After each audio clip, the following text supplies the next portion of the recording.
मन का मैल।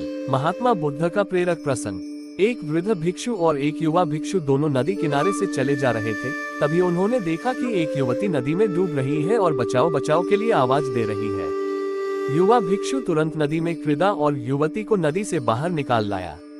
इस तरह से उसने उस युवती को बचा लिया।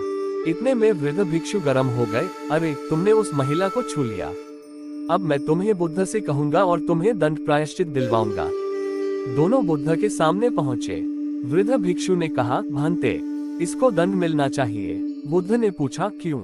वृद्ध भिक्षु ने कहा, इस बात का कि इसने युवती को उठाकर नदी से बाहर रखा, इसने उसे छू लिया, इसका ब्रह्मचर्य नहीं रहा, इसलिए इसे प्रायश्चित करना चाहिए। बुद्ध ने कहा, प्रायश्चित पहले तुम कर लो। मैं किस बात का प्रायश्चित करूं? विस्मय से उसने पूछा। बुद्ध ने कहा, इसने तो उस महिला को उठाकर वहां ही रख दिया, पर तुम तो उसे अपने मानस में उठाकर यहाँ तक ले आए। तुम्हारे मन में अभी भी वह है। तुम इतनी देर से उसे धो रहे हो, इसने तो वहाँ रखा और भूल भी गया। सुनो, मैं तुम्हें परिणामों की निर्मलता के लिए ये 4 उपाय बताता हूँ। 1. हमेशा मन को स्वस्थ रखना, दूसरों के बारे में विकृत नहीं करना। 2. इंद्रियों पर विजय प्राप्त करना। 3. अच्छी संगति में रहना।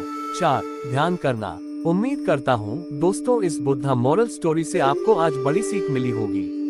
तो दोस्तों, ये बुद्ध मॉरल स्टोरी आपको कैसी लगी जरूर बताना और कमेंट में नमो बुद्धाय जरूर लिखिए।